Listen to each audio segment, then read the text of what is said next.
అదృష్టం ఎవరిని ఎలా వరిస్తుందో ఎవ్వరికీ తెలియదు.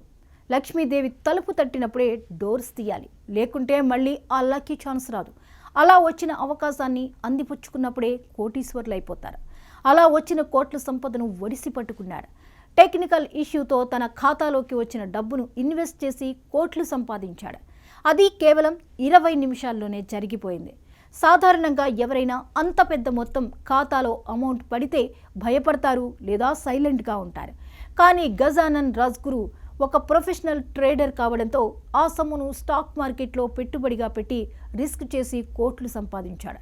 మహారాష్ట్రకు చెందిన గజానన్ రాజ్గురు అనే futures and options trader Kotak securities ద్వారా తన ట్రేడింగ్ కార్యకలాపాలు సాగిస్తుంటారు. ఒకరోజు కోటక్ సెక్యూరిటీస్ యాప్లో తలెత్తిన సాంకేతిక లోపం కారణంగా గజానన్ ట్రేడింగ్ ఖాతాలోకి అనూహ్యంగా 40 కోట్లు వచ్చి చేరాయి.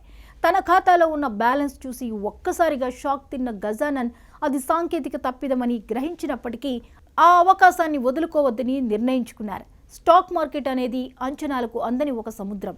ఇక్కడ అదృష్టం, నైపుణ్యం, ధైర్యం కలిసినప్పుడు అద్భుతాలు జరుగుతాయని గజానన్ రాజ్గురు అనే ట్రేడర్ విషయంలో నిరూపితమైంది. కేవలం 20 నిమిషాల్లో ఒక సాధారణ ట్రేడర్ కోటీశ్వరుడిగా మారిన ఈ కథనం ప్రస్తుతం సోషల్ మీడియాలో ట్రేడింగ్ వర్గాల్లో విపరీతంగా ఆకట్టుకుంటోంది. సాధారణంగా బ్యాంకులు పొరపాటున ఖాతాల్లో డబ్బు వేసిన ఘటనలు విన్నాం. కానీ ఒక స్టాక్ బ్రోకింగ్ సంస్థ తన కస్టమర్ ఖాతాలో 40 కోట్లు జమ చేయడం, ఆ తర్వాత జరిగిన పరిణామాలు సినిమా ట్విస్ట్లను కల్పిస్తున్నాయి. గజానన్ రాజ్గురు అనే వ్యక్తి కోటక్ సెక్యూరిటీస్ ద్వారా ఫ్యూచర్స్ అండ్ ఆప్షన్స్ విభాగంలో ట్రేడింగ్ చేస్తుంటారు. ఒకరోజు కోటక్ సెక్యూరిటీస్ సాఫ్ట్వేర్లో తలెత్తిన సాంకేతిక లోపం కారణంగా గజానన్ ఖాతాలోకి 40 కోట్ల బ్యాలెన్స్ వచ్చి చేరింది. తన ఖాతాలో ఉన్న ఆ భారీ మొత్తాన్ని చూసి మొదట ఆయన విస్మయానికి గురయ్యారు. అది తన సొంత సొమ్ము కాదని తెలిసినా ఆ సమయంలో వచ్చిన అవకాశాన్ని వినియోగించుకోవాలని ఆయన సాహసోపేతమైన నిర్ణయం తీసుకున్నారు. స్టాక్ మార్కెట్లో ఫ్యూచర్స్ అండ్ ఆప్షన్స్ ట్రేడింగ్ అనేది కత్తి మీద సాము వంటిది. ఇక్కడ సెకన్ల వ్యవధిలో కోట్లు సంపాదించవచ్చు లేదా ఉన్నదంతా పోగొట్టుకోవచ్చు. గజానన్ తన వద్ద ఉన్న 40 కోట్ల మొత్తాన్ని మార్కెట్లో పెట్టుబడిగా పెట్టారు. తన అనుభవాన్ని, మార్కెట్ విశ్లేషణను ఉపయోగించి కేవలం 20 నిమిషాల వ్యవధిలో 2,38 లక్షల లాభాన్ని ఆర్జించారు. ఆ తర్వాత జరిగిన కొన్ని లావాదేవీల్లో 54 లక్షల నష్టం వచ్చినప్పటికీ చివరికి 1,74 లక్షల నికర లాభంతో ట్రేడింగ్ క్లోజ్ చేశారు.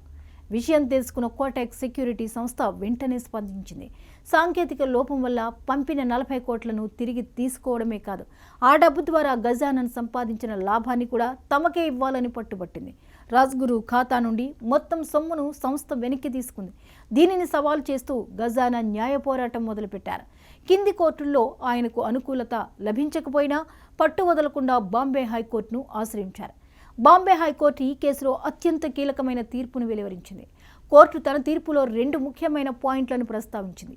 మొదటిది, సంస్థకు చెందిన 40 కోట్లను తిరిగి తీసుకోవడం సరైనదేనని స్పష్టం చేసింది. రెండోది, ఆ డబ్బును ఉపయోగించి గజానన్ తన సొంత తెలివితేటలతో రిస్క్ తీసుకుని సంపాదించిన 1,74 లక్షల లాభం మాత్రం అతనికే చెందుతుందని తీర్పునిచ్చింది. ట్రేడింగ్లో నష్టం వచ్చి ఉంటే అది గజానన్ భరించాల్సి వచ్చేదని, కాబట్టి లాభం వచ్చినప్పుడు దానిపై సంస్థకు హక్కు ఉండదని కోర్టు అభిప్రాయపడింది. ఈ తీర్పు స్టాక్ మార్కెట్ ట్రేడింగ్ వర్గాల్లో హాట్ టాపిక్గా మారింది. టెక్నికల్ ఇష్యూస్ వల్ల జరిగే లావాదేవీలపై బాధ్యత ఎవరిది, లాభ నష్టాల హక్కులు ఎవరికి ఉంటాయి అనే అంశాలపై కొత్త చర్చకు ఇది తెరలేపింది. ముఖ్యంగా ఫ్యూచర్స్ అండ్ ఆప్షన్స్ ట్రేడింగ్లో రిస్క్ తీసుకునే ట్రేడర్లకు ఈ కేసు ఒక ఉదాహరణగా నిలిచింది. అదృష్టం, ధైర్యం, నైపుణ్యం కలిసొస్తే కేవలం 20 నిమిషాల్లో కూడా జీవితాన్ని మార్చేసే సంఘటనలు జరుగుతాయని ఈ కథనం మరోసారి రుజువు చేసింది. ఈ విజయంతో గజానన్ రాజ్గురు ఒక సామాన్యుడు అసామాన్యమైన రీతిలో కోటీశ్వరుడిగా మారిపోయాడు.